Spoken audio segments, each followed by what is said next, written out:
सामान आ गंदा में डेंजर न करिए नेवान बोल होई रे रंगवा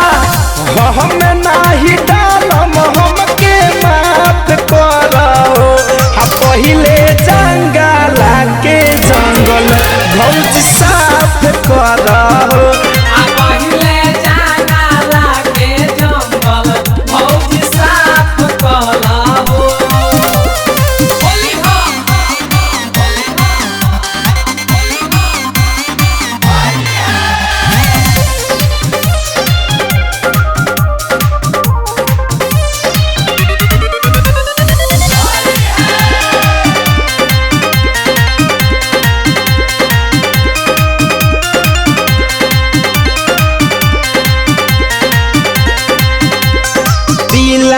मांगता भौजी चीज फरेस हो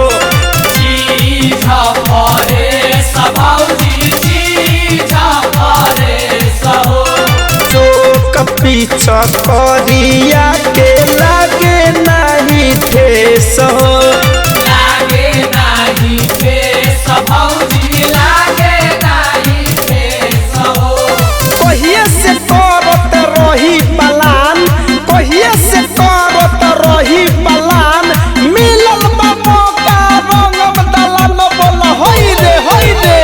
हाँ दिलावा मांगत भौजी चीज फरेस हो चीज फरेस भौजी चीज फरेस हो खोजता पिछ करिया के लागे ना ठेस हो लागे नहीं ठेस भौजी लागे नहीं ठेस हो हम डबो नहल बा हमारे जनी हाथ करो हम डबो नहल बा हमारे जनी हाथ करो हा पहिले जंगला के जंगल भौजी साफ करो पहिले जंगला के जंगल भौजी साफ करो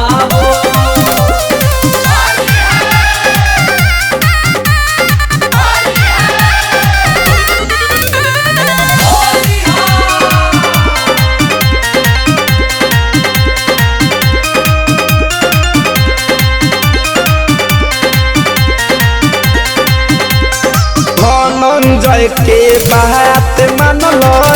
हो मन रखनो